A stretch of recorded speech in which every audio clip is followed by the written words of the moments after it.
তোমারে যে চাই আছে ভুলে একদিন, সে জানে তোমারে ভোলা কত যে কঠিন। না, এটা আমার কথা না। যদি আমার কথা ভেবে থাকেন তাহলে ভুল ভাবছেন।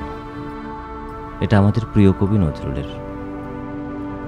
তবে এটা ঠিক যে কোনো সম্পর্কের গভীরতা কতটুকু, তাই বাক্য দুটি দ্বারা নির্ণয় সম্ভব। আজ আপনাদের একটা টোনার টুনির গল্প শোনাব। গল্প রচয়িতা আমি নিজে, অয়ন হাসান।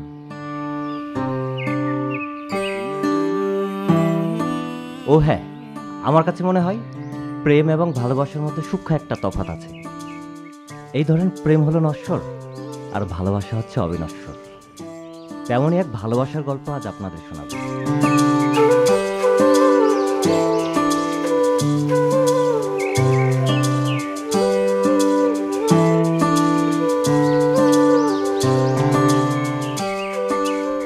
শীতের রোদে অদ্ভুত একটা মায়া আছে।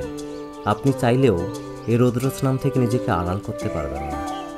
আর ঠিক তখনই রোদ তার আপন মায়ায় গিলে খাবে আপনার সমস্ত শরীরকে। কিন্তু এই রোদই আবার গরমের দিনে আমাদের কাছে হয়ে যায় বড্ড অসহ্যকর। তেমনই এক গরমের রোদে আমাদের দেখা হতো বারবার।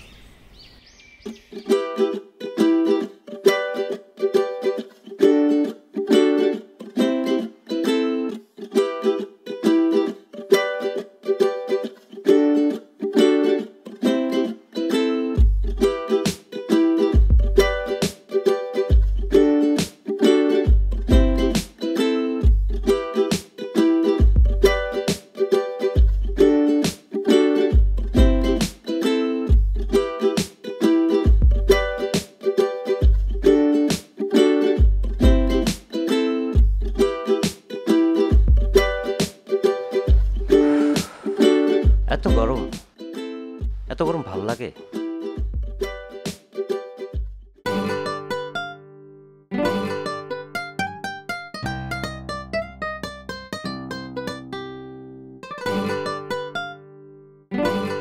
এত হাসি কিছু নেই। আপনার গরম লাগছিল তাই শেয়ার করলাম। তার মানে এটা না আমি সবাইকে সবকিছু শেয়ার করি। আপনি স্টেশনে পূর্ব পরিচিত ফেস, তাই আর কি। তা ঠিক আছে, তার জন্য ধন্যবাদ। তা আপনি কোথায় যাচ্ছেন? আমার মনে হয় সেটা বলার কোনো প্রয়োজন নেই। আপনি যে আমাকে গত 1 মাস যাবৎ ফলো করছেন সেটা কিন্তু আমার খুব ভালো জানা। সরি, আসলে আমার গন্তব্য আপনার কথাই। তাই আপনার মনে হতেই পারে যে আমি আপনাকে ফলো করছি, কিন্তু বিষয়টা এরকম না। আচ্ছা, আমি অয়ন হাসান। আপনি?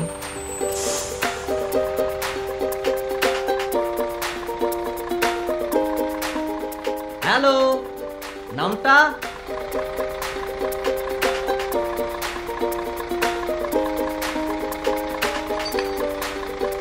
স্পর্শ। স্পর্শ।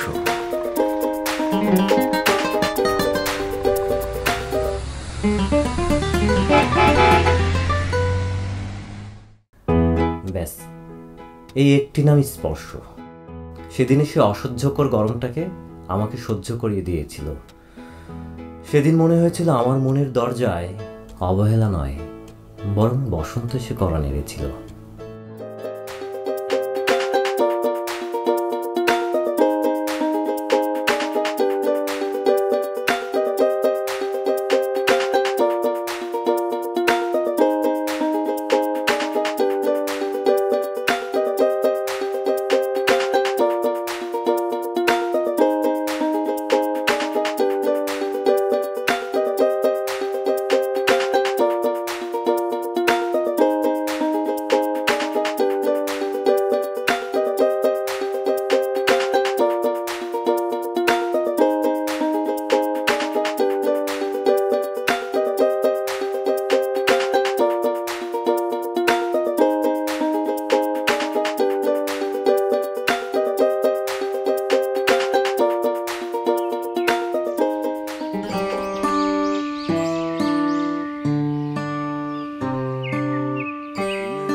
ভালোবাসার মানুষের কাছে আপনি যদি নিজেকে মিথ্যা কিংবা ভুলভাবে উপস্থাপন করেন আর সেটা যদি কখনো ধরা পড়ে যান, তাহলে কিন্তু নিস্তার নেই।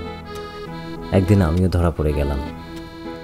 3-3টা বাস স্টপেজ পেরিয়ে ওই স্টপেজ থেকে বাসে ওঠা, এই সত্যটা বেশি দিন গোপন রাখতে পারলাম না। ওই যে কথায় আছে না, চোরের মন পুলিশ পুলিশ।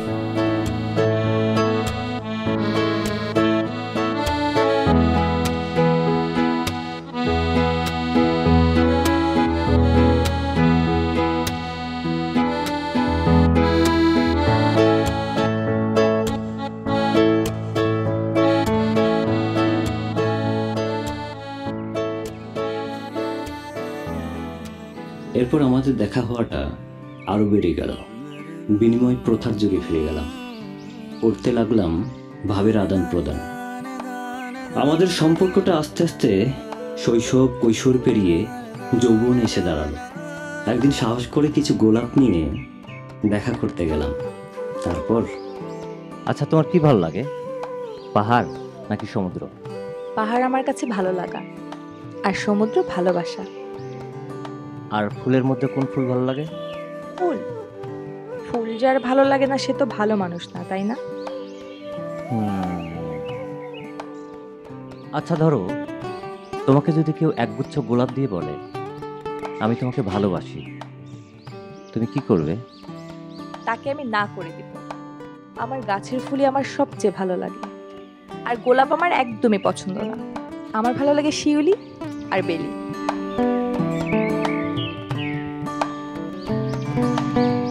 যদি কখনো সুযোগ হয়, খুব ভোরবেলা গাছের নিচে ওদের ঝরে পড়া দেখব।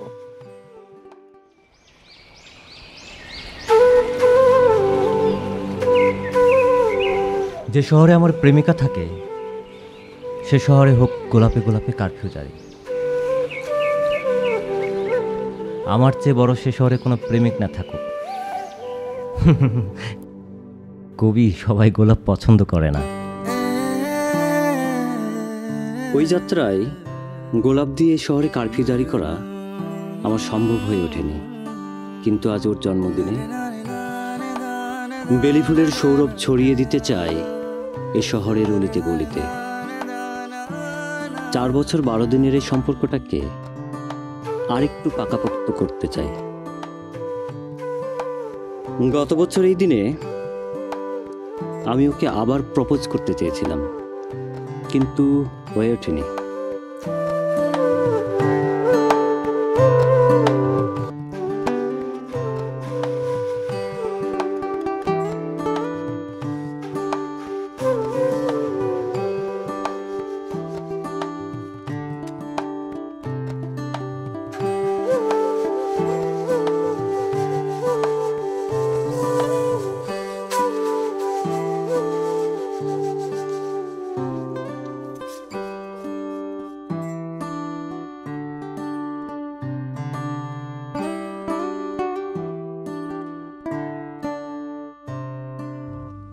আপা, বেলুন লাগবো, বেলুন।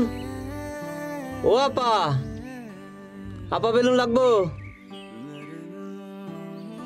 আপার কি মন খারাপ নেই? বললাম তো লাগবে না। তুমি শুভ জন্মদিন। আরে বাবা ধরো।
এই যে পাগলামি করে এত কিছু করছো, এর পরিণতি কি? দেবী, ভুলে গেলে চলবে না, পৃথিবীতে সব কিছুর পরিণতি আছে। আচ্ছা ধরো, আমরা এই গ্যাস বেলুন ধরে পৃথিবীর এক প্রান্ত থেকে আরেক প্রান্ত ঘুরে বেড়াচ্ছি, আর খাবার হিসেবে থাকছে হাওয়াই লাড্ডু। তোমার সব কিছুতেই হেয়ালি। আমরা এই পথ দিয়ে যেতে যেতে বিলিয়ে দিব আমাদের সব যাবতীয় অর্জন। কি সব যে বলো মাঝে মাঝে। আমি পাগল তো তাই। আচ্ছা, আমি তোমাকে টুনি বলে ডাকি? তাহলে টোনা হবে কে? তুমি। আজ তোমাকে দেবীর মতো লাগছে। বুঝেছি বুঝেছি।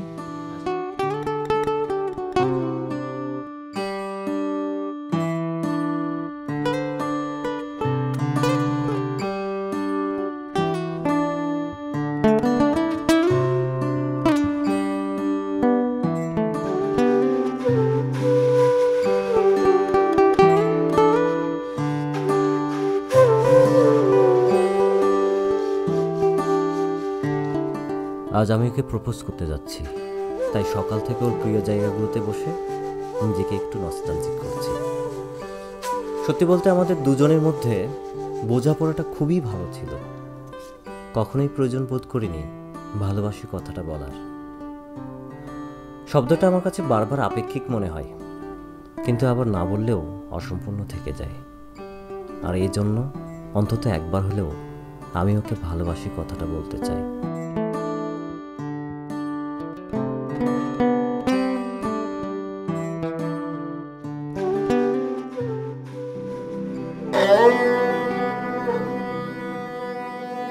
এই একটা বিষয়, আমি তোমার সামনে দাঁড়ালে নার্ভাস হয়ে মনে হচ্ছে প্রথমবারের মতো কথা বলছি।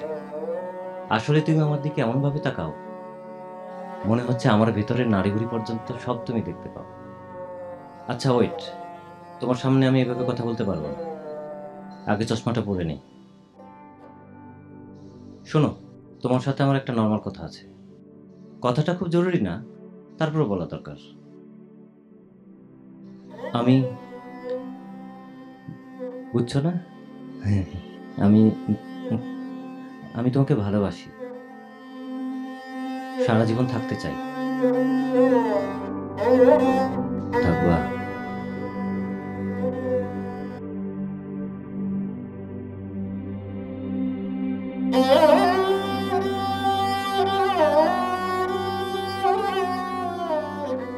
সবাই বলে ভালো থাকতে হলে নাকি ভুলে যাওয়া শিখতে হয়, কিন্তু আমার তোমাকে ভুলে থাকার কোনো ইচ্ছে নেই। চ্যাপলিনের কথা মনে আছে, যে কিনা বৃষ্টির অপেক্ষায় থাকতো, কারণ তার চোখের নোনা জল যেন কেউ না দেখে। আমিও এখন চ্যাপলিনের মতো বৃষ্টির অপেক্ষায় থাকি।